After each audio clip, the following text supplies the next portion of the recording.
छोटे से गांव की एक छोर पर एक पुराना लेकिन प्यारा सा घर था जहां किशन अपनी पत्नी हेमा के साथ रहता था। किशन स्वभाव से बड़ा ही आलसी था। उसका मन कभी भी मेहनत करने में नहीं लगता था। कभी कभी वे खेतों में काम पर चला भी जाता, लेकिन ज्यादातर समय घर पर आराम फरमाने में ही गुजार देता। उसकी इस आदत से हेमा बहुत परेशान रहती थी। सुबह की हल्की धूप खिड़की से छनकर कमरे में आ रही थी। चिड़ियों की चहचहाट से पूरा आंगन गूंज रहा था, लेकिन किशन की नींद में कोई खलल नहीं था। वह बिस्तर पर लेटा खर्राटे भर रहा था। हेमा रसोई से निकल कर आई और देखा कि किशन अभी तक सो रहा है। उसका गुस्सा सातवें आसमान पर पहुंच गया। अजी सुनते हो, मैं कुछ कह रही हूं, हेमा ने तेज आवाज में पुकारा। किशन ने करवट बदली, आंखें हल्की सी खोली और फिर उन्नीते स्वर में बोला, हाँ सुन रहा हूं, लेकिन मैं उठने का नाम नहीं ले रहा था। हेमा तमतमाई हुई उसके पास पूछी, अरे उठो भी, सुनाई नहीं देता क्या? जब देखो तब बिस्तर पर पड़े रहते हो।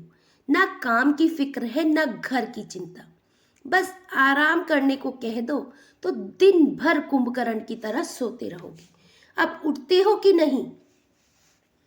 किशन ने धीरे से आंख खोलकर हेमा की ओर देखा और फिर मुंह फेर कर बोला, अरे हेमा, तुम भी ना, थोड़ा तो सो लेने दो ना। मैं कितने अच्छे सपने देख रहा था। हेमा ने चौंक कर पूछा, सपने? किस चीज के सपने देख रहे थे? किशन ने मुस्कुराते हुए कहा, मैं देख रहा था कि मेरे पास बहुत सारा धन दौलत है, बड़ा सा आलीशान घर है, नौकर चाकर है और मैं आराम की जिंदगी जी रहा हूँ। तुम भी रानी की तरह महलों में घूम रही हो। और फिर हेमा ने बात काटते हुए कहा, और फिर तुमने बिस्तर से उठकर हकीकत में काम करना शुरू कर दिया। किशन ने घबरा कर कहा, नहीं नहीं, सपना वहीं पर था और फिर तुमने मुझे जगा दिया। हेमा ने हाथ में पकड़ी पानी की बाल्टी दिखाते हुए धमकी दी, अगर अब भी नहीं उठे तो ये सपना हमेशा के लिए बहा दूंगी। किशन हड़बड़ाकर उठ बैठा, अरे नहीं नहीं, रुको, मैं तो उठ गया। देख, उठ गया ना? किशन ने हेमा के सामने थोड़ी देर के लिए हिलडुल कर नींद से जागने का नाटक किया। पर जैसे ही हेमा दूसरे कामों में व्यस्त हुई, वह फिर से चादर तानकर सो गया। घर की चौखट पर अब सुबह की कड़ी धूप दस्तक दे रही थी, पर कमरे के अंदर अब भी आलस्य का राज था। किशन बिस्तर पर पैर पसारे लेटा हुआ था, जैसे उसे दुनिया की कोई चिंता ही ना हो। उसकी आंखों में अभी भी वही सुनहरे सपने तैर रहे थे। हेमा जो रसोई में चूल्हे पर रोटियां सेक रही थी, अब तक किशन की बेफिक्री से उकता चुकी थी। उसने झुंझलाकर आवाज लगाई, सपनों से बाहर निकलो किशन, हकीकत में आओ। हमारे पास ना नौकर है न चाकर है, ना बड़ा सा घर और ना ही पैसे। ये सब तो तभी आएगा जब तुम काम पर जाओगे, कुछ मेहनत करोगे। आराम की जिंदगी ऐसे ही नहीं मिलती, उसके लिए पसीना बहाना पड़ता है। लेकिन तुम तो बस दिन रात खटिया पर पड़े रहते हो। आखिर कैसे आएंगे पैसे? किशन ने करवट बदलते हुए आलस भरी आवाज में कहा, अरे क्यों इतना चिल्ला रही हो हेमा? मैं तो पिछले हफ्ते ही काम पर गया था। हर वक्त ताने क्यों देती रहती हो? हेमा ने चिढ़ते हुए जवाब दिया, हाँ गए तो थे, लेकिन एक हफ्ता काम करते हो, फिर एक हफ्ता घर में लेटे रहते हो। ऐसे घर कैसे चलेगा? उधार लेकर मैं कब तक घर चलाऊंगी? कोई काम धंधा क्यों नहीं ढूंढते? किशन ने गहरी सांस लेते हुए कहा, अरे हेमा, तुम भी जानती हो ना, मुझे मेहनत का काम पसंद नहीं। मुझे ऐसा काम चाहिए जिसमें कम मेहनत से ज्यादा पैसे मिले।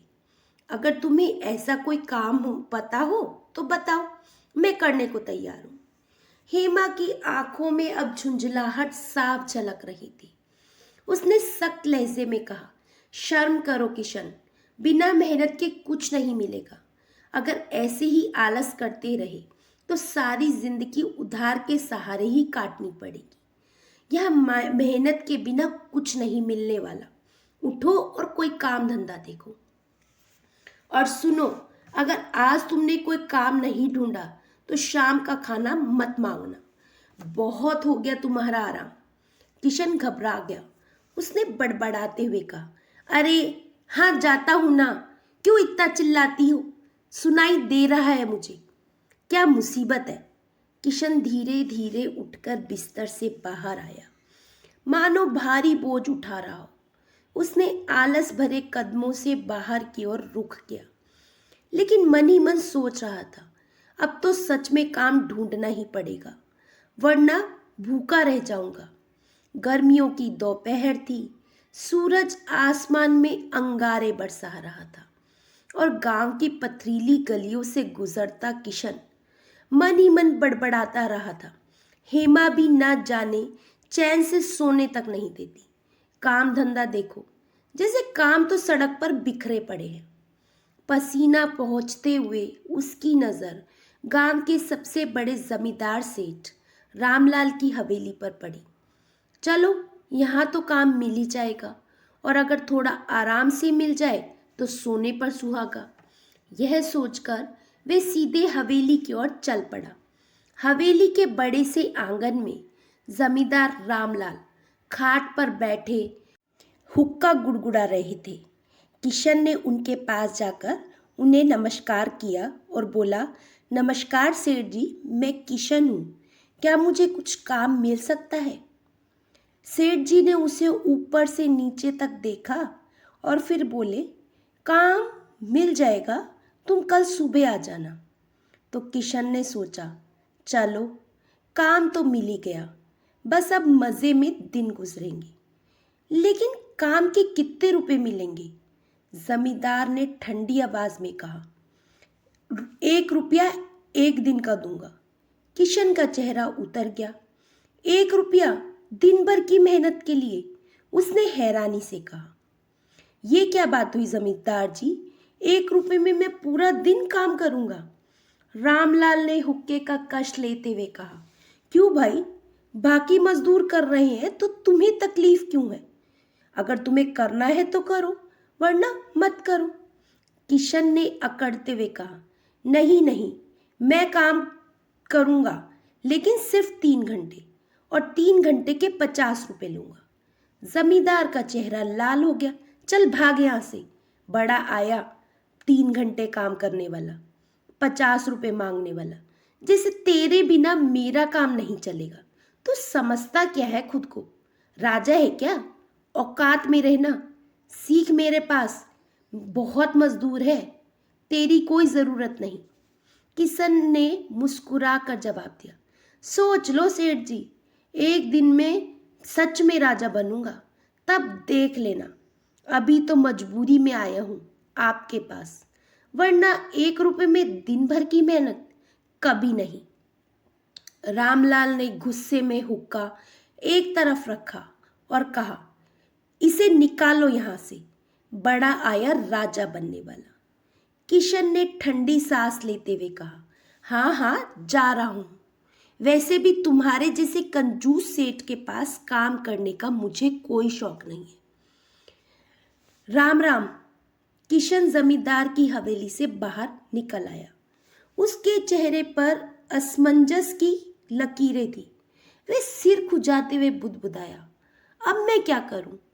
कहीं मेरे लायक काम ही नहीं मिल रहा। अगर यूं ही खाली हाथ घर गया तो हेमा के ताने सुनने पड़ेंगे, तुमसे कुछ नहीं होता, दिन भर खाली बैठे रहते हो। ये सोचकर वे उसके सिर में दर्द होने लगा। वे धीरे धीरे चलते हुए एक पुराने पीपल के पेड़ के पास पहुंचा। ठंडी छांव देखकर उसके चेहरे पर हल्की मुस्कान आ गई। चलो यहीं कुछ देर लेट जाता हूँ, आराम कर लेता हूँ, और हाँ, शाम को घर जाकर हेमा से कह दूंगा कि मैं दिन भर काम की तलाश में भटकता रहा, लेकिन कुछ मिला ही नहीं। ये सोचकर उसने अपनी चादर बिछाई, दोनों हाथ सिर के पीछे रखे और आंख मूंद ली। हल्की हल्की हवा के झोंके उसे थपकियां देकर सुलाने लगे। देखते ही देखते वे सपनों की दुनिया में खो गया, जहां वे एक राजा था, शाही वस्त्र पहने, सोने के सिंहासन पर बैठा और सेवक उसके आगे पीछे घूम रहे थे। समय बीतता गया और सूरज ढलने लगा। आसमान में लाल नारंगी रंगों की छटा बिखर गई। जब उसने आंखें खोली, अंगड़ाई ली और सुस्ती से उठते हुए कहा, अब घर कल चलना चाहिए, देखता हूँ हेमा से क्या बहाना बनाना है। जब वे घर पहुंचा तो देखा कि हेमा पहले से ही दरवाजे पर खड़ी थी और उसका इंतजार कर रही थी। उसके माथे पर शिकन डालते हुए पूछा, आ गए तो बताइए आज क्या काम मिला, या फिर खाली हाथ ही लौटे हो। किशन ने लंबी सांस लेते हुए चेहरे पर थकान का भाव लाकर कहा, क्या बताऊं हेमा, दिन भर काम की तलाश में भटकता रहा, एक जगह से दूसरी जगह, पैर दर्द से थक गए हैं, लेकिन कहीं भी काम नहीं मिला। यहाँ तक कि जमींदार से भी मिन्नतें की, लेकिन उसने भी काम देने से मना कर दिया। हेमा ने उसकी आंखों में झांकते हुए कहा, मैं तुम्हें अच्छी तरह से जानती हूँ किशन, ये बहानेबाजी मुझ पर मत आजमाना। तुम तो एक नंबर के आलसी हो। सच बताओ, काम देखने भी गए थे या नहीं? किशन ने घबरा कर कहा, अरे हेमा, सच में मैं पूरे दिन काम ढूंढ रहा था, अब मिला नहीं तो इसमें मेरी क्या गलती। हेमा ने गहरी सांस लेते हुए कहा, अच्छा ठीक है, लेकिन याद रखना, कल भी ऐसे ही खाली हाथ लौटे तो समझ लेना। किशन ने जल्दी से सिर हिलाया और बोला, हाँ हाँ, कल फिर से काम देखने जाऊंगा। रात का सन्नाटा गहरा चुका था। पूरा गांव गहरी नींद में डूबा हुआ था। दूर कहीं से झींगुर की आवाजें और ठंडी हवा के हल्के झोंके इस खामोशी को और भी गहरा बना रहे थे। किशन और हेमा भी अपने घर में बैठे दिन भर की बातें कर रहे थे कि अचानक दरवाजे पर दस्तक हुई। किशन चौंक गया। इतनी रात गए, कौन हो सकता है? उसने धीरे से दरवाजा खोला तो सामने एक झुकी हुई कमर, सफेद दाढ़ी और कांपते हाथ वाला एक बुढ़ा आदमी खड़ा था। उसके चेहरे पर सफर की थकान साफ झलक रही थी, लेकिन आंखों में एक अजीब सी शांति थी। किशन ने हैरानी से पूछा, कौन हो बाबा? इतनी रात गए, यहाँ क्या कर रहे हो? बूढ़े आदमी ने हल्की मुस्कान के साथ कहा, बेटा, मैं पास के गांव का ही आदमी हूँ, तीर्थ यात्रा पर निकला था, तुम्हारे गांव से होकर जा रहा था, लेकिन रात हो गई। अब इस समय आगे जाना मुश्किल है, क्या मैं आज की रात यहाँ रुक सकता हूँ? किशन सोच में पड़ गया, क्या करूँ, इसे घर में आने दूँ या नहीं? शक्ल से तो अच्छे घर का लग रहा है, लेकिन कहीं कहीं परेशानी ना हो जाए। वे इसी उधेड़पुन में था कि पीछे से हेमा की आवाज आई, अरे क्या सोच रहे हो, कभी तो कोई अच्छा काम कर लिया करो। किशन, मेहमान भगवान समान होते हैं, उनका सम्मान करना सीखो। देख नहीं रहे ये कितने बूढ़े हैं, इतनी रात को कहाँ जाएंगे? हेमा की बात सुनकर किशन ने गहरी सांस ली और दरवाजे से हटकर बोला, आइए बाबा, अंदर आ जाइए। बूढ़े आदमी ने सिर झुकाकर कहा, शुक्रिया बेटी।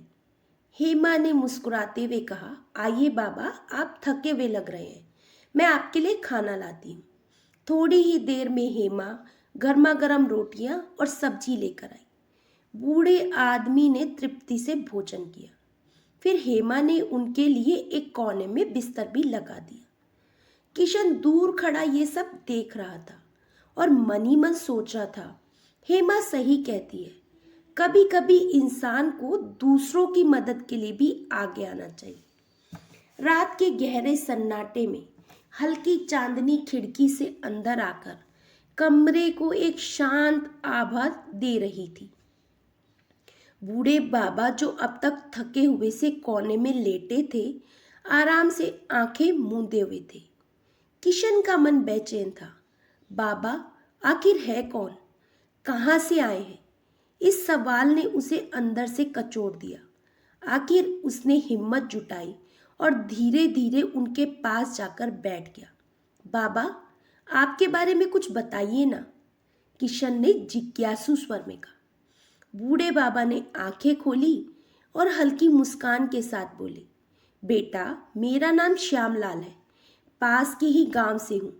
जीवन भर बहुत मेहनत की, दिन रात एक करके खूब धन कमाया। मेरे 3 बेटे हैं। मैंने तीनों के लिए व्यापार खोल दिए ताकि कभी उन्हें ये ना लगे कि उनके पिता ने उनके लिए कुछ नहीं किया। उन्हें कभी किसी चीज की कमी मैंने महसूस नहीं होने दी। तीनों की शादी भी कर दी। जब मैंने देखा कि मेरे बेटे अपनी अपनी जिंदगी में खुश हैं, तो सोचा कि अब मैं भी थोड़ा सुकून की जिंदगी जी लूं। पूरी उम्र काम करते हुए निकल गई। अब अपने आखिरी समय में भगवान का नाम लेना चाहता हूँ, भजन कीर्तन करना चाहता हूँ। बस इसी वजह से तीर्थ यात्रा पर निकल पड़ा। किशन ने उत्सुकता से पूछा, तो बाबा, आपने अपनी सारी संपत्ति बेटों में बांट दी, अपने लिए कुछ नहीं रखा? श्यामलाल ने गहरी सांस लेते हुए कहा, नहीं बेटा, अपने लिए भी थोड़ा बहुत रखा है। दुनिया देखी है मैंने, आजकल अपने भी पराये हो जाते हैं। कल को मुझे किसी चीज़ की ज़रूरत पड़ी तो क्या मैं अपने बेटे से मांगूंगा? बेटे और बहुए आजकल किसके अपने हो पाए हैं? कहीं वे ये ना समझे कि मैं उन पर बोझ बन गया हूँ। और फिर मैं तो दान पुण्य में विश्वास करता हूँ, इसीलिए मैंने अपने पास 500 सोने की मोहरें रखी हैं जो ज़रूरत पड़ने पर काम आ सके। इतना कहते हुए बाबा ने एक छोटी सी थैली निकाली और उसे खोला। मोहरों की चमक से पूरा कमरा जगमगा उठा। किशन की आंखें फटी की फटी रह गई। इतनी सारी सोने की मोहर, मेरे पूरे गांव में भी किसी के पास इतना धन नहीं होगा। अगर ये मुझे मिल जाए तो मैं तो गांव का सबसे अमीर आदमी बन जाऊंगा, वह भी बिना कुछ किए। अगर मेहनत करता रहूंगा तो शायद पूरी जिंदगी निकल जाएगी, लेकिन इतना धन नहीं कमा पाऊंगा। क्या करूं अगर ये सिक्के मेरे हो जाएं तो? लेकिन तभी उसके भीतर की नैतिकता ने उसे झकझोरा। नहीं नहीं, ये मैं क्या सोच रहा हूं, ये गलत है। बाबा ने किशन को गहरी सोच में डूबा देखा तो पूछा, क्या सोच रहे हो बेटा? किशन हड़बड़ा कर बोला, कुछ नहीं बाबा, आप आराम कीजिए। बूढ़े बाबा मुस्कुराए और बोले, तुम दोनों का बहुत बहुत धन्यवाद बेटा, तुमने मुझे यहाँ रुकने की अनुमति दी, इतना स्वादिष्ट भोजन कराया और मेरे लिए बिस्तर लगाया। आजकल के ज़माने में अनजान आदमी के लिए इतना कौन करता है? किशन ने मुस्कुराते हुए कहा, अरे बाबा, इसमें धन्यवाद की क्या बात है? आप हमारे मेहमान हैं और मेहमान तो भगवान के समान होते हैं। आप आराम कीजिए। किशन बाबा को निहारते हुए वहीं बैठा रहा। उसकी आंखों में अब भी सोने की चमक थी और मन में अनगिनत सवालों के तूफान। रात गहरा चुकी थी, हवा में ठंडक बढ़ रही थी और पूरा गांव गहरी नींद में डूबा था। लेकिन किशन और हेमा की आंखों में नींद नहीं थी। उनके कानों में अभी भी सोने की मोहरों की खनक गूंज रही थी। किशन ने धीरे से कहा, हेमा, तुमने देखा था ना बाबा के पास कितनी सारी सोने की मोहरें हैं? हेमा ने भी ठंडी सांस लेते हुए कहा, हाँ, देखा तो था। उन्होंने अपनी पूरी जिंदगी मेहनत करके कमाई है, अपने बेटों के लिए भी कितना कुछ कर दिया है। किशन की आंखों में एक अजीब सी चमक थी। उसने फुसफुसाकर हेमा से कहा, सोचो, अगर ये स्वर्ण मुद्राएं हमारी हो जाए तो पूरा गांव हमारी कितनी इज्जत करेगा। हमारे पास सब कुछ होगा, हम सबसे अमीर आदमी होंगे, हमें किसी चीज की कोई कमी नहीं होगी। हेमा ने थोड़ा संकोच में कहा, हाँ ये तो सही है। लेकिन किशन ने उसकी आंखों में झांकते हुए कहा, तो क्या तुम भी वही सोच रही हो जो मैं सोच रहा हूं? हेमा ने तुरंत कहा, किशन, मैं तुम्हें अच्छे से जानती हूं, तुम्हारे मन में क्या चल रहा है ये भी समझ रही हूं, लेकिन ये गलत है। ये उनकी मेहनत की कमाई है, हमें भी कुछ चाहिए तो मेहनत करनी होगी। किशन झुंझला कर बोला, अरे हेमा, जरा सोच कर तो देखो, अगर मैं मेहनत करने बैठ गया तो पूरी जिंदगी निकल जाएगी। इस बुढ़े को ही देख लो, अब जाकर उसे आराम मिला है, जब जिंदगी खत्म होने वाली है। क्या तुम चाहती हो कि मैं भी पूरा जीवन पसीना बहाता रहूं और जब जिंदगी का आखिरी पड़ाव आए तब जाकर चैन मिले?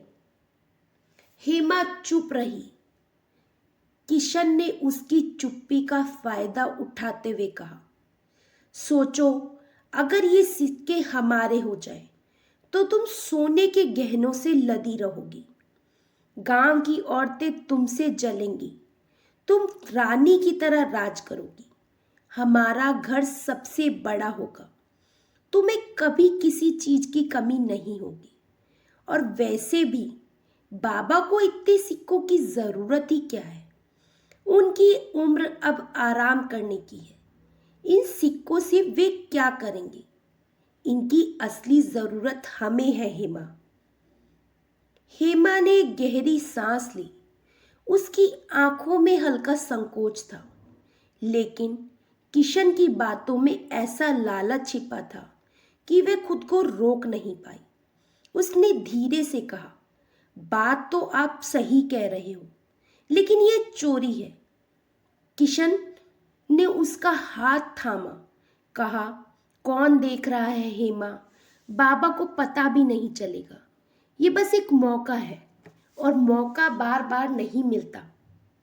आखिरकार लालच जीत गया। रात के गहरे अंधेरे में जब पूरा गांव नींद में डूबा था, किशन और हेमा दबे पांव श्यामलाल के पास पहुंचे। उनकी सांसें तेज हो रही थी, दिल की धड़कनें कानों में सुनाई दे रही थी, लेकिन हाथों में एक अजीब सी हिम्मत थी। किशन ने धीरे से बाबा के सिरहाने रखी थैली उठाई। हेमा ने जल्दी से पास रखे पत्थरों को इकट्ठा किया और थैली में डाल दिया, ताकि थैली का वजन वही लगे। फिर दोनों उतने ही चुपचाप, उतनी ही सावधानी से बाहर निकल गए। अगली सुबह सूरज की किरणें खिड़की से छनकर कमरे में फैल चुकी थी। श्यामलाल ने आंखें खोली, एक गहरी सांस ली और उठकर बैठ गए। किशन और हेमा भी जाग चुके थे। कि श्यामलाल बोला, बेटा अब मैं चलता हूँ, तुम दोनों का बहुत बहुत शुक्रिया, तुमने मेरा बहुत अच्छे से ख्याल रखा, भगवान तुम्हारा भला करे। श्यामलाल ने प्यार भरे स्वर में कहा। हेमा ने मुस्कुराकर कहा, अच्छा बाबा, आराम से जाना, अपनी सेहत का ख्याल रखना। किशन ने भी सिर झुकाकर विदा ली, लेकिन उसकी आंखों में संतोष नहीं, बल्कि डर और लालच का अजीब सा मिश्रण था। श्यामलाल अपनी यात्रा पर आगे बढ़ गए। सड़क पर चलते हुए उनके मन में शांति थी, लेकिन जैसे जैसे वे आगे बढ़े, उन्हें आगे एक भूखा थका हारा आदमी मिला और वे कांपती आवाज में बोला, साहब कुछ खाने को मिलेगा? मैं 2 दिन से भूखा हूँ, कुछ नहीं खाया। श्यामलाल के दिल को यह सुनकर गहरी चोट लगी। अन्नदान से बड़ा कोई दान नहीं हो सकता। उन्होंने मन ही मन सोचा, न जाने ऐसे कितने लोग होंगे जो कई दिनों से भूखे होंगे। मेरे पास जो सोने की मोहरें हैं, उनमें से कुछ का उपयोग अगर मैं अन्नदान के लिए करूं, तो कितनों का पेट भर सकता है। उन्होंने उस भूखे आदमी की ओर प्यार से देखकर कहा, घबराओ नहीं बेटा, थोड़ी देर में तुम्हें भरपेट खाना मिलेगा। श्यामलाल पास के ही एक मंदिर में पहुंचे। वहां के पुजारी से मिलकर बोले, पंडित जी, मैं अन्नदान करना चाहता हूँ। अगर मैं इस मंदिर के बाहर भंडारा करवाना चाहूँ तो कितने सोने के सिक्के लगेंगे। पुजारी का चेहरा खिल उठा। उन्होंने उत्साहित होकर कहा, ये तो बहुत बड़ा ही पुण्य का काम है बाबूजी। लगभग 300 से 400 सोने के सिक्कों में ये भंडारा बड़े आराम से हो जाएगा। श्यामलाल ने गहरी सोच में पड़ते हुए मन ही मन कहा, मेरे पास 500 सोने की मोहरें हैं। अगर 300-400 मोहरों से कितनों का पेट भर जाएगा। भगवान भी प्रसन्न हो जाएंगे। आखिरकार उन्होंने पुजारी की ओर देखकर मुस्कुराते हुए कहा, अच्छा पंडित जी, आप भंडारे की तैयारी शुरू करवा दीजिए। मंदिर के प्रांगण में हलचल बढ़ चुकी थी। रसोई में बड़े बड़े कट्टे चढ़ चुके थे। मसालों की खुशबू हवा में घुल रही थी और भंडारे की तैयारियां जोरों पर थी।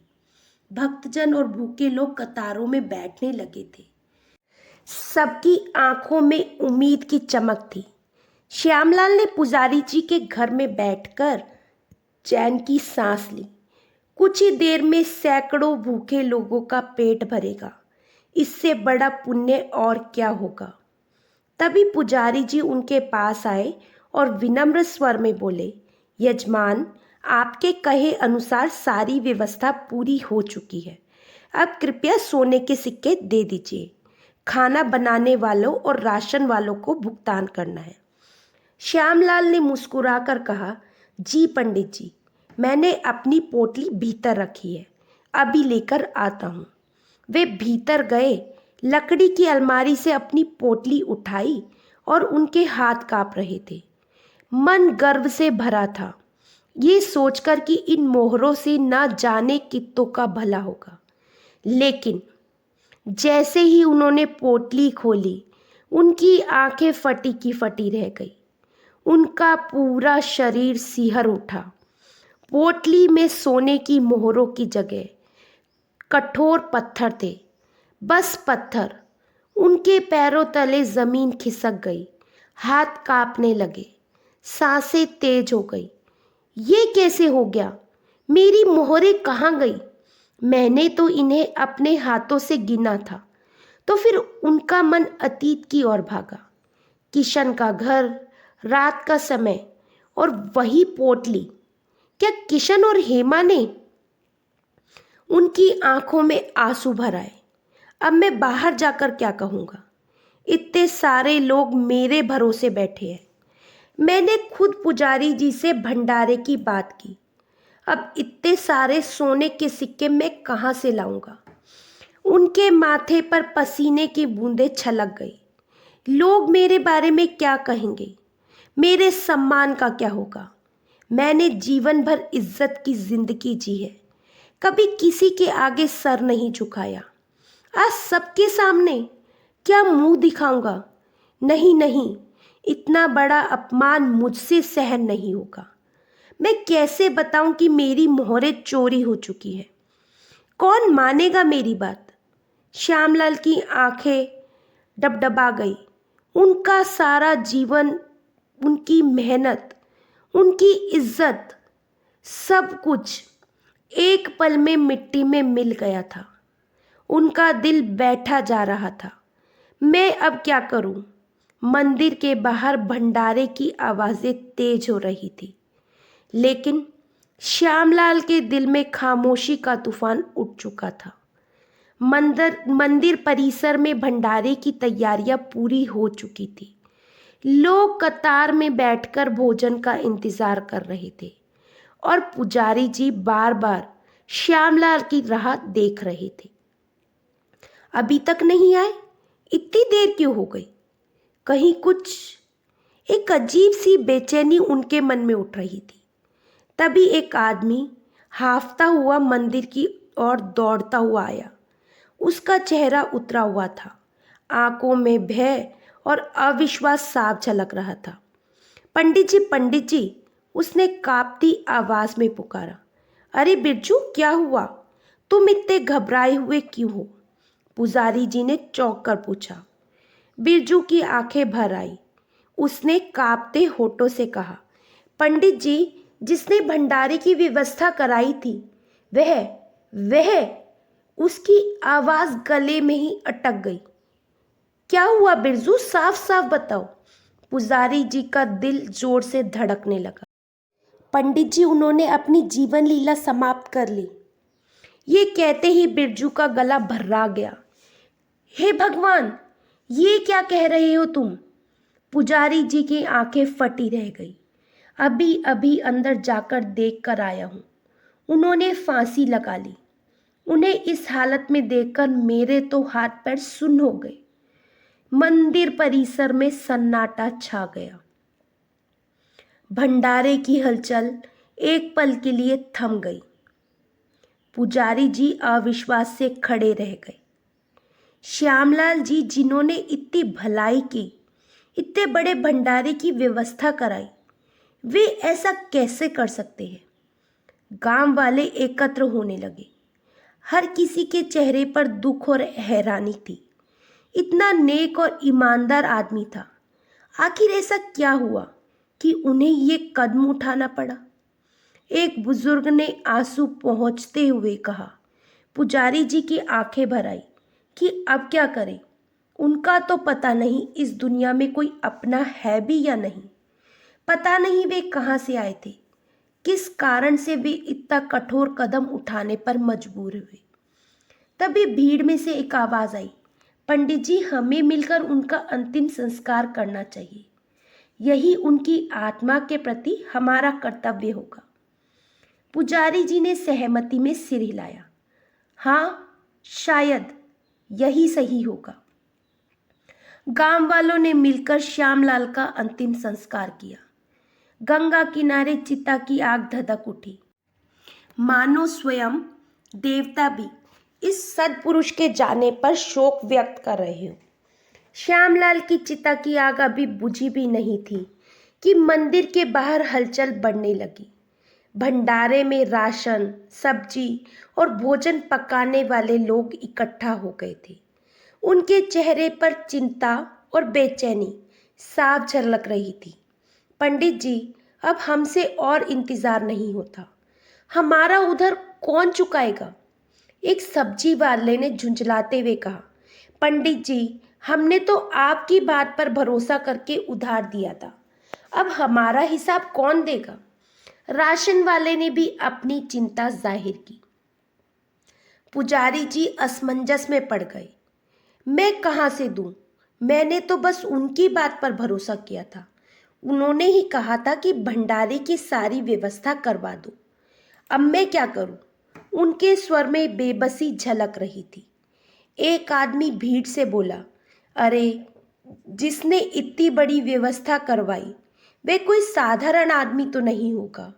जरूर उनके पास बहुत धन होगा। वे आपके घर पर ही ठहरे थे, तो उनका सामान भी आपके पास ही होगा। आप उनके सामान में से हमें पैसे दे दीजिए। पंडित जी ने कहा, हाँ, बिल्कुल सही कहा। उनके पास जरूर सोने चांदी या पैसे होंगे, तभी तो इतने बड़े भंडारे की बात की। चलो चलते हैं, पंडित जी उनके सामान में से हमारा बकाया चुका देंगे।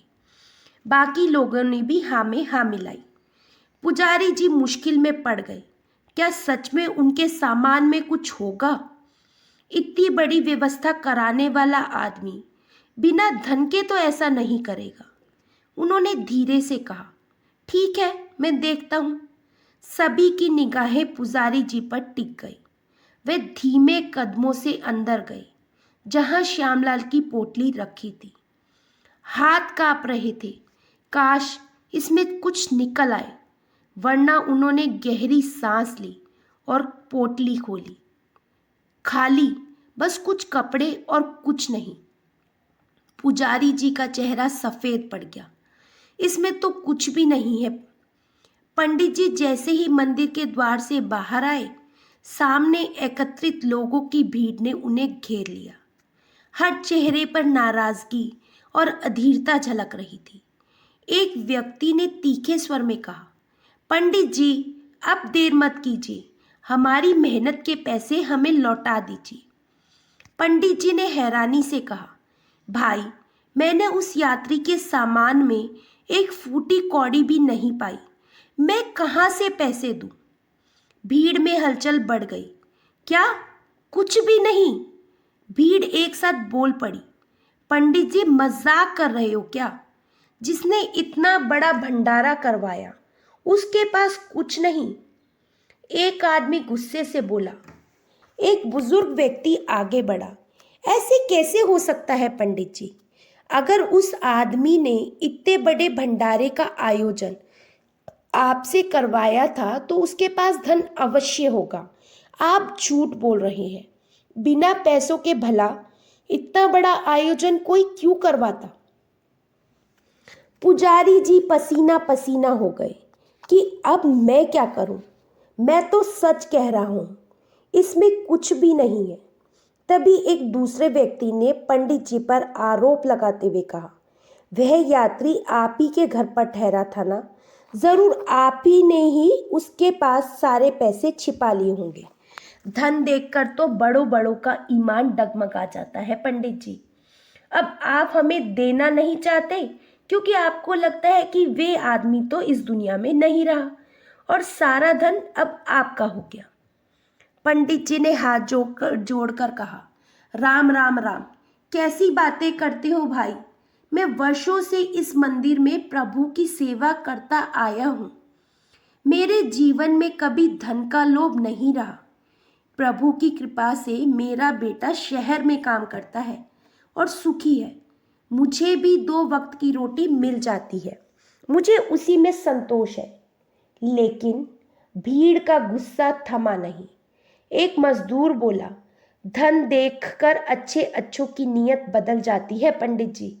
हम गरीब लोग हैं, किसी के पास इतना पैसा नहीं कि भंडारे का पूरा खर्च उठा सके। हमें हमारी मेहनत की मजदूरी चाहिए। आपने भंडारे का वचन दिया था तो पैसे भी आपको ही देने होंगे। हम कुछ नहीं पता, बस हमें हमारे पैसे चाहिए। हाँ हाँ, हमारे पैसे चाहिए। भीड़ में से कई आवाजें एक साथ गूंज उठी। पंडित जी की आंखों में पीड़ा तैर गई। उन्होंने भावुक स्वर में कहा, आप मेरी बात पर विश्वास क्यों नहीं करते? मैं सत्य कह रहा हूं, उस आदमी के सामान में सचमुच कोई धन नहीं था।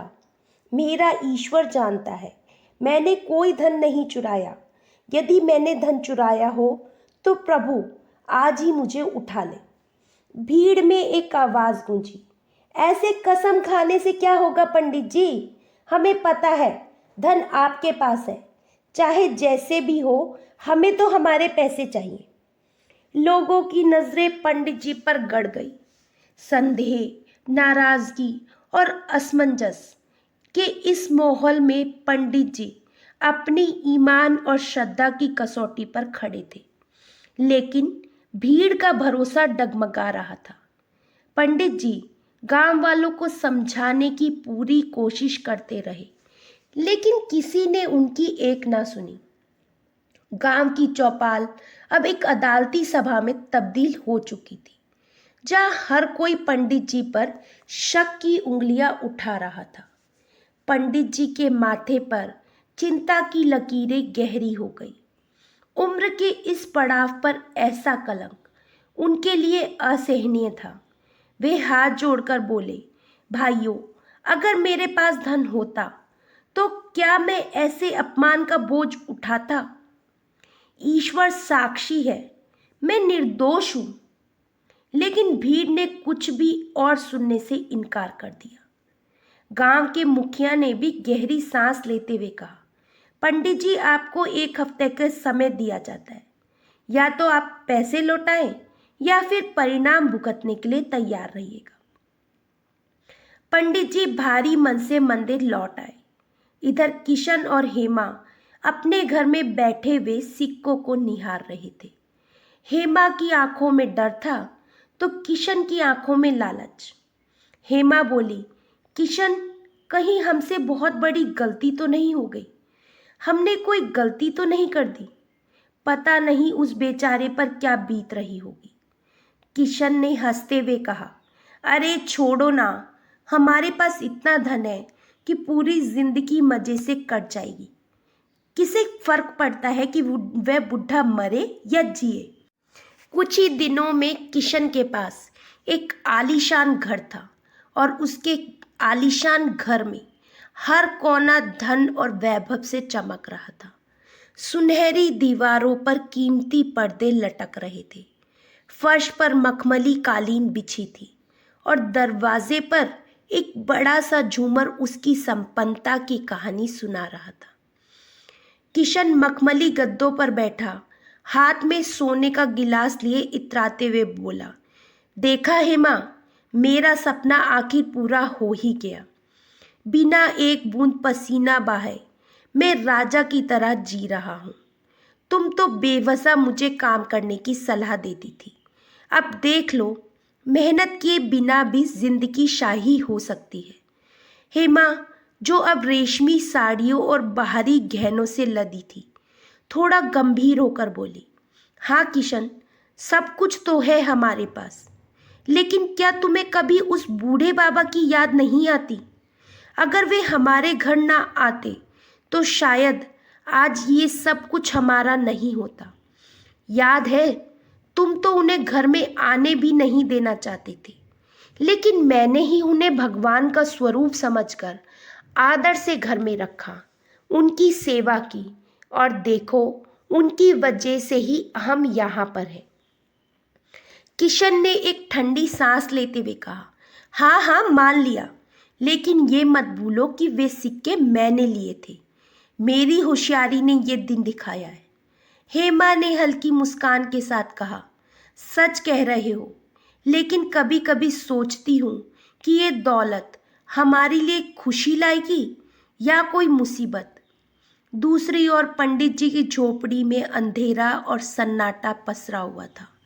वे उदास मन से ईश्वर की मूर्ति के सामने बैठे प्रार्थना कर रहे थे, प्रभु, आप तो सब जानते हैं, मैंने कोई चोरी नहीं की। गांव वाले मुझ पर इल्ज़ाम लगा रहे हैं, लेकिन मेरे पास सच साबित करने का कोई तरीका नहीं है।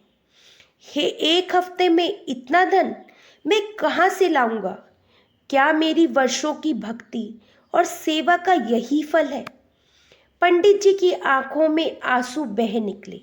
उनके मन में चिंता और पीड़ा का सागर उमड़ रहा था।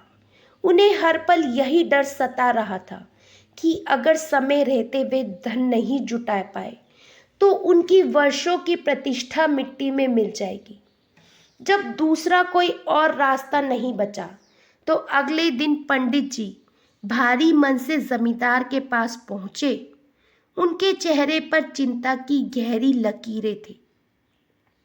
जमींदार ने तिरस्कार भरी नजरों से देखते हुए कहा, पंडित जी, इतनी सारी सोने के सिक्के, जरा सोच समझ कर बोलिए, आप ये कर्ज कैसे चुकाएंगे मेरा? ब्याज तो आप जानते ही हैं, मरते दम तक चुका नहीं पाएंगे। किस भरोसे मैं आपको इतनी बड़ी रकम दे दूं? पंडित जी ने हाथ जोड़कर कहा, जमींदार जी, मेरा बेटा शहर में काम करता है, मैं उसे पत्र लिखूंगा। जैसे ही वे धन भेजेगा मैं आपका कर्ज चुका दूंगा। कृपया करके मेरी सहायता कीजिए, आज मैं बहुत बड़ी मुसीबत में हूँ। आपके अलावा मेरा कोई सहारा नहीं है। जमींदार ने व्यंग्य भरी मुस्कान के साथ कहा, ठीक है, तुम्हारे बेटे के भरोसे, पर मैं तुम्हें ये धन दे देता हूँ, लेकिन याद रखना, ब्याज महीने के महीने चाहिए। असल रकम जब देनी हो तब दे देना, लेकिन ब्याज में कोई देरी नहीं होनी चाहिए। पंडित जी ने गहरी सांस लेते हुए कहा, जी जमींदार जी, मैं हर महीने ब्याज पहुंचा दूंगा, बस इस वक्त मेरी मदद कीजिए। जमींदार ने भारी झुके कंधों और डरी हुई आंखों वाले पंडित जी को देखते हुए सहमति दे दी। धन देकर पंडित जी ने सारे कर्जदारों के पैसे चुकाए। लेकिन उनके मन में बवंडर उठ रहा था। घर पहुंचते ही उन्होंने ईश्वर की मूर्ति के सामने बैठकर गहरी सांस ली। उनकी आंखों से आंसू बहने लगे। कपकपाती आवाज में बोले, हे प्रभु, मैंने जीवन भर आपकी सेवा की, फिर ये कैसी परीक्षा है? मैं उन जमींदार का कर्ज कैसे चुकाऊंगा? मेरी तो कोई भी गलती नहीं थी। उस अनजान यात्री ने मुझसे ये भंडारा करवाने को कहा था और मैंने आपकी सेवा समझकर किया, लेकिन इसकी इतनी कठोर सजा क्यों? 20 वर्ष का समय मानो पंख लगाकर उड़ गया। वक्त ने सब कुछ बदल दिया, लेकिन कुछ जख्म अब भी हरे थे। पंडित जी का झुका हुआ शरीर और थकी हुई आंखें उनकी पीड़ा की गवाही दे रही थी। हर महीने जमींदार को ब्याज चुकाते चुकाते उनकी कमर झुक गई थी। असल की भारी रकम का बोझ उनके दिल पर पत्थर की तरह रखा था, जिसे हटाने की कोई सूरत नजर नहीं आ रही थी। वे अक्सर मंदिर के एक कोने में बैठकर भगवान से प्रार्थना करते, हे प्रभु, किस पाप की सजा भुगत रहा हूं मैं? मैंने तो जीवन भर आपकी सेवा की, फिर भी ये कड़ी परीक्षा क्यों? मेरी सहायता करो प्रभु, मुझे इस बंधन से मुक्त कर दो। उनकी आवाज कभी आंसुओं में बह जाती तो कभी सन्नाटे में खो जाती। उधर किशन अब गांव का सबसे अमीर आदमी बन चुका था। उसके पास बेशुमार जमीनें, अनाज के भरे भंडार और आलीशान हवेली थी। लोग उसकी संपन्नता से जलते थे। यह कोई नहीं जानता था कि उसकी यह दौलत किसी की बर्बादी की नींव पर खड़ी थी। किशन की पत्नी हेमा भी अब समाज में इज्जतदार महिलाओं में गिनी जाती थी। सोने चांदी के गहनों से लदी वे जब भी बाहर निकलती तो गांव की औरतें जलन भर नजरों से उसे देखती। लेकिन किशन की असली चिंता उसकी दौलत नहीं, उसका बेटा था, 20 साल का युवक जो दिल से बेहद दयालु और नेक दिल था। नाम था विशाल। वे अक्सर ज़रूरतमंदों की मदद करता।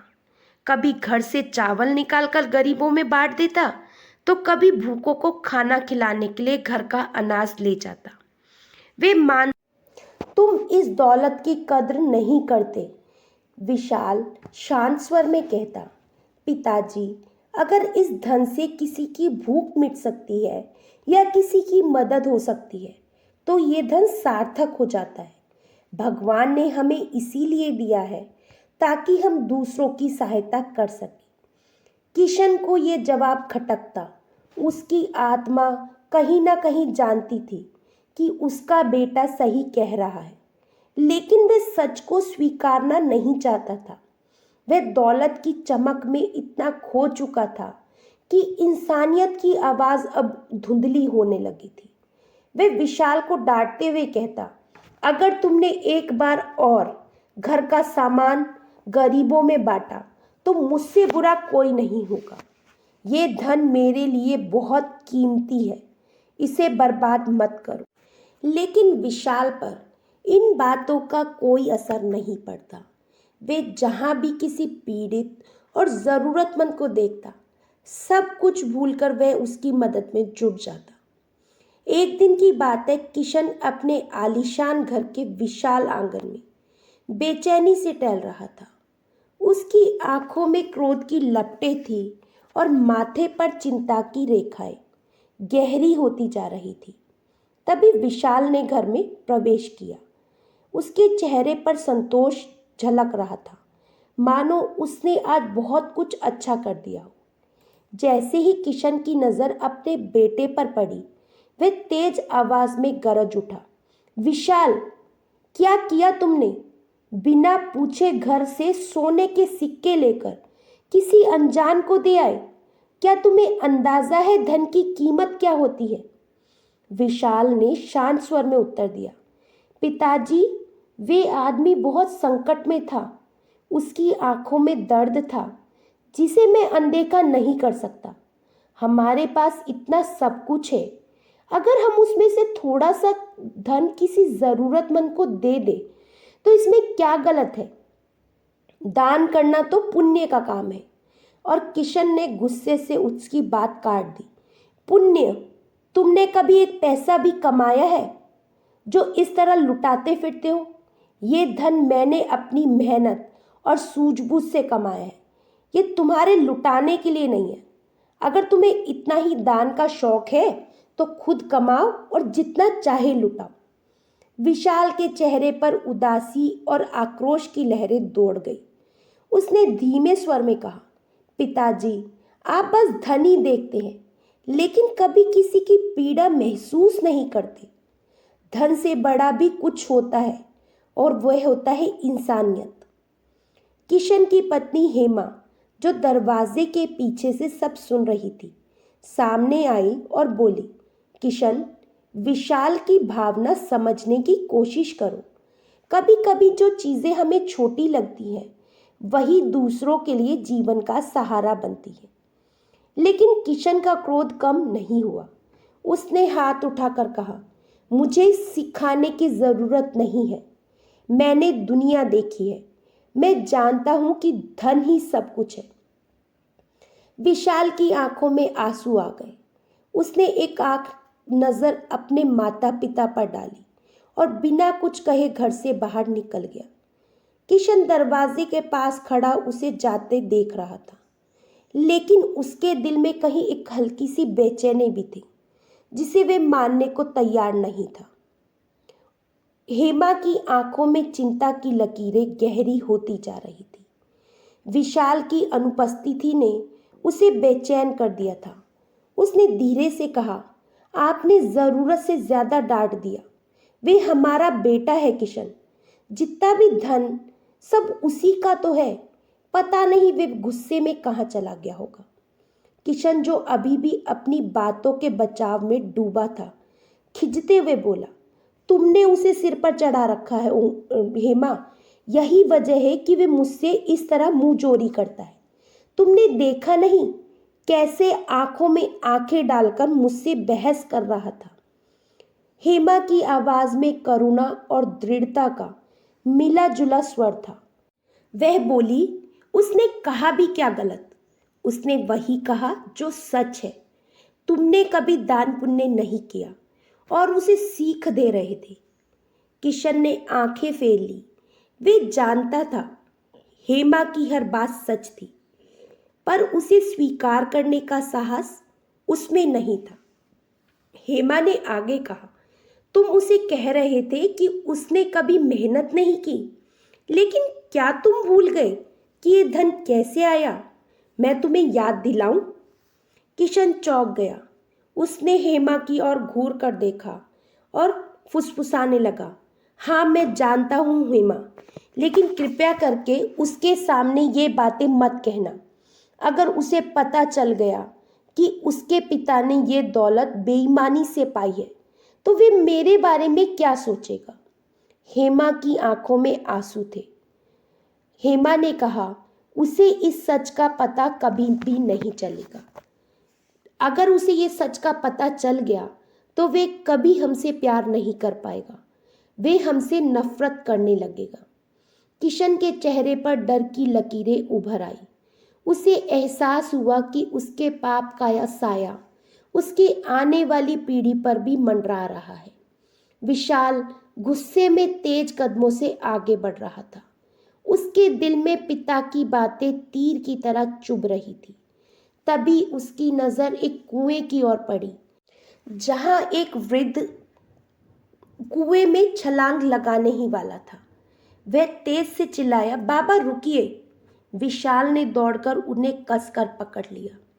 वृद्ध की आंखों में आंसू थे, आवाज कांप रही थी, बेटा मुझे मत रोको, अब जीने का कोई मतलब नहीं। विशाल ने उनकी ओर करुणा भरी नजरों से देखा। क्यों बाबा, जिंदगी अनमोल होती है। अगर एक बार चली गई तो फिर कभी नहीं लौटेगी। ऐसी क्या परेशानी है जो आप खुद को खत्म कर देना चाहते हैं? वृद्ध की आंखों से बहते आंसुओं ने 20 साल पुरानी कहानी कहनी शुरू कर दी। 20 साल पहले की बात है बेटा। मैंने एक भले आदमी के कहने पर एक भंडारे की व्यवस्था करवाई थी, परंतु ना जाने कि उस भले आदमी ने आत्महत्या कर ली और उसके भंडारे के पैसे चुकाने के लिए मुझे जमींदार से कर्ज लेना पड़ा। तब से आज तक मेरा बेटा ब्याज चुकाते चुकाते थक चुका है। जमींदार की धमकियां अब रोज का सिलसिला बन चुकी हैं। मेरा बेटा अब इस बोझ को और सहन नहीं कर सकता। रोज रोज मरने से अच्छा है मैं एक बार मर जाऊं। विशाल की आंखों में आंसू आ गए। उसने बाबा का कांपता हाथ अपने मजबूत हाथों में थाम लिया। आपको लगता है आपके चले जाने से सब ठीक हो जाएगा? जमींदार आपके बाद आपके बेटे को चैन से जीने देगा? नहीं बाबा, अगर आप हार मान जाएंगे तो आपके बेटे की लड़ाई कौन लड़ेगा? वृद्ध निराश स्वर में बोले, पर बेटा मेरे पास कोई रास्ता नहीं बचा। कर्ज इतना बढ़ चुका है कि अब मैं मरकर भी नहीं चुका सकता। विशाल की आंखों में विश्वास की चमक थी। मुझ पर भरोसा कीजिए बाबा, मुझे आज शाम तक का समय दीजिए। मैं वादा करता हूँ आपकी सारी मुश्किलें आज हमेशा के लिए खत्म कर दूंगा। वृद्ध की डबडबाई आंखों में एक उम्मीद की किरण जाग उठी। उन्होंने कांपते स्वर में कहा, ठीक है बेटा, मैं तुम्हारी बात मानता हूँ। शाम तक का इंतजार करूंगा। विशाल ने उनके कांपते कंधे पर हाथ रखा और मुस्कुराते हुए बोला, सब ठीक हो जाएगा बाबा, मैं वादा करता हूँ। रात का सन्नाटा चारों ओर पसरा हुआ था। चांदनी की हल्की सी रोशनी विशाल के चेहरे पर पड़ रही थी, जो गहरी सोच में डूबा हुआ था। उसके मन में सिर्फ एक ही बात घूम रही थी, पंडित जी की वे दुखी आंखें और उनकी टूटी आवाज़। विशाल जानता था कि अब वक्त आ गया है। उसने सावधानी से घर की तिजोरी खोली, हर तरफ देखा कि कोई देख तो नहीं रहा और धीरे से सारे पैसे निकाल लिए। ये पैसे उसके अपने थे, लेकिन आज उसे लगा कि इनका असली हकदार कोई और है। धीमे कदमों से वे पंडित जी के छोटे से घर की ओर बढ़ा। हर कदम के साथ उसका दिल तेजी से धड़क रहा था, मानो कोई अनकहा बोझ उसके कंधों पर था। घर के दरवाजे पर पहुंचकर उसने हल्की दस्तक दी। पंडित जी ने जैसे ही दरवाज़ा खोला, विशाल ने बिना कुछ कहे उनके हाथों में पैसों से भरा थैला थमा दिया। पंडित जी हैरान रह गए। उनकी आंखों में एक साथ कई सवाल झलक रहे थे। बेटा, इतने सारे पैसे तुम कहाँ से लाए? तुम कौन हो? किसके बेटे हो? विशाल मुस्कुराया। उसकी आंखों में एक रहस्यमय चमक थी। उसने धीरे से कहा, बाबा मैं कौन हूँ, कहाँ से आया हूँ, ये सब मत सोचिए। बस इतना जान लीजिए कि भगवान ने मुझे आपके लिए भेजा है। ये पैसे आपके हैं, आप इसे स्वीकार कीजिए। पंडित जी की आंखें भर आई। वे कुछ बोल नहीं पाए। उनकी कांपती आवाज में बस इतना निकला, भगवान तुम्हारा भला करे बेटा। विशाल ने उनके कंधे पर हाथ रखा और बिना कुछ कहे वहां से चला गया। पंडित जी देर तक दरवाजे पर खड़े उस अजनबी मसीहा को जाते देखते रहे, जिसकी पहचान से वे अनजान थे, लेकिन जिसका कर्ज शायद वे कभी नहीं उतार पाएंगे। इसके बाद विशाल चुपचाप अपने घर लौट गया। उसने जो किया उसे उस पर कोई पछतावा नहीं था। उसके दिल में बस एक ही सुकून था, उसने किसी की मदद की, किसी का जीवन बचाया। उधर पंडित जी के हाथों में धन की पोटली थामे कांपते कदमों से जमींदार के घर पहुंचे। उनकी आंखों में अविरल आंसू बह रहे थे, मानो वर्षों का बोझ हल्का हो गया हो। उन्होंने जमींदार के सामने सारा धन रख दिया। ये लीजिए जमींदार जी, आपका पूरा कर्ज चुका दिया। अब मैं और मेरा बेटा चैन की सांस ले सकेंगे। जमींदार हक्का बक्का रह गया। इतना धन अचानक? कहाँ से आ गया तुम्हारे पास? पंडित जी ने हल्की मुस्कान के साथ कहा।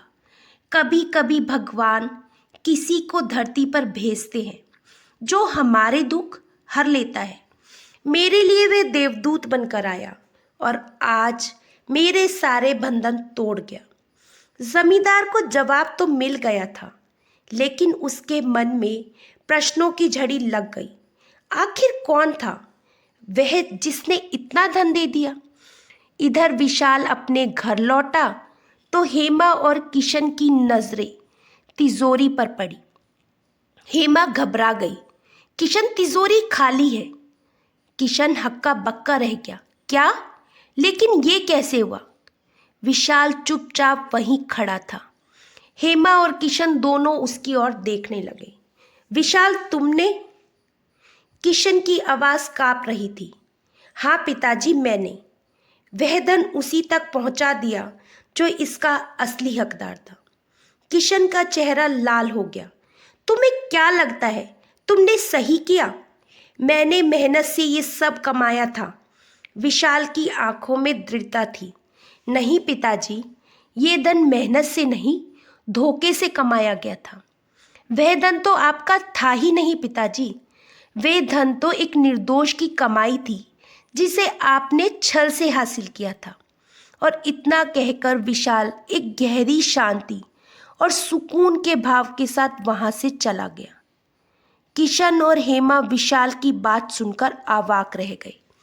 उन्हें समझ ही नहीं आ रहा था कि अभी अभी जो विशाल ने कहा वे सब उसने क्यों कहा और उसे उस धन की सच्चाई के बारे में कैसे पता चला। किशन का चेहरा रुआं सा हो गया और हेमा के चेहरे पर असमंजस के भाव तैर गए।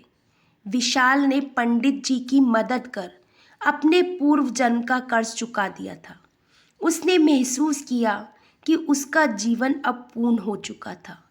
एक गहरी सांस लेते हुए उसने मन ही मन कहा, मैंने अपने पूर्व जन्म के कर्मों का ऋण उतार दिया। अब मेरी यहाँ कोई आवश्यकता नहीं। उधर किशन की हवेली पर एक अजीब सन्नाटा पसरा था। विशाल के जाने के कुछ ही देर बाद एक हतप्रभ आदमी बदहवास सा दौड़ता हुआ किशन के पास पहुंचा। उसकी आंखों में डर और बेचैनी थी। किशन भैया, गजब हो गया, विशाल की लाश मिली है नदी किनारे। ये सुनते ही किशन के हाथ से पानी का गिलास गिर गया और फर्श पर टूटकर बिखर गया। हेमा जो पास ही खड़ी थी, ये खबर सुनकर स्तब्ध रह गई। उसके दिल की धड़कनें तेज हो गई, सांसें उखड़ने लगी। उसने कांपते होठों से कहा, नहीं नहीं, मेरा बेटा। और अगले ही पल उसने जोर से छाती पकड़ी, लड़खड़ाई और गिर पड़ी। हेमा को दिल का दौरा पड़ा और वह भी उसी क्षण संसार छोड़कर चली गई। किशन के लिए ये सब असहनीय था। उसकी आंखों के सामने उसका बेटा, उसकी पत्नी दोनों ही उससे छिन गए थे। कभी सोने की चमक से चकाचौंध रहने वाली उसकी जिंदगी आज अंधकार में डूब चुकी थी। हवेली की दीवारों में उसकी चीखें गूंज रही थी, हे भगवान, ये क्या कर दिया तुमने? सब छीन लिया मुझसे। अब मेरे पास कुछ नहीं बचा। वे फूट फूट कर रोने लगा। लेकिन नियति का खेल अभी खत्म नहीं हुआ था। अब उसके पास ना ही धन बचा था, ना ही परिवार। जो दौलत उनसे छल से पाई थी वह पल भर में बिखर गई। उसकी अंतरात्मा उसे कचोट रही थी। हर पल उसे उसके पाप याद दिला रही थी। विशाल की बातें उसके कानों में गूंज रही थी। वे धन तो आपका था ही नहीं पिताजी। वह धन तो एक निर्दोष की कमाई थी जिसे आपने छल से हासिल किया था। टूट चुका किशन अब और सहन नहीं कर पाया। उसने सोचा, मेरे पास अब कुछ नहीं बचा। अब जीने का क्या मतलब? शायद मेरे पापों की यही सजा है।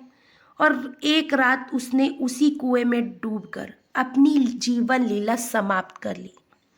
सूरज की पहली किरणों के साथ हवेली की सीढ़ियों पर उसके निर्जीव शरीर को लिटाया गया।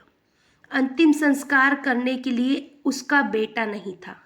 गांव वालों ने मिलकर उसका अंतिम संस्कार किया। हवेली जो कभी सोने की चकाचौंध में चमकती थी, अब वीरान पड़ी थी और उसके हर कोने में एक ही आवाज गूंज रही थी, कर्म किसी को नहीं छोड़ते। आशा करती हूँ दोस्तों आपको ये कहानी अच्छी लगी होगी। कहानी अच्छी लगे तो चैनल को सब्सक्राइब कर लीजिए और कहानी को आगे फॉरवर्ड करना बिल्कुल ना भूलिएगा। फिर मिलेंगे दोस्तों एक नई कहानी और एक नए विचार के साथ।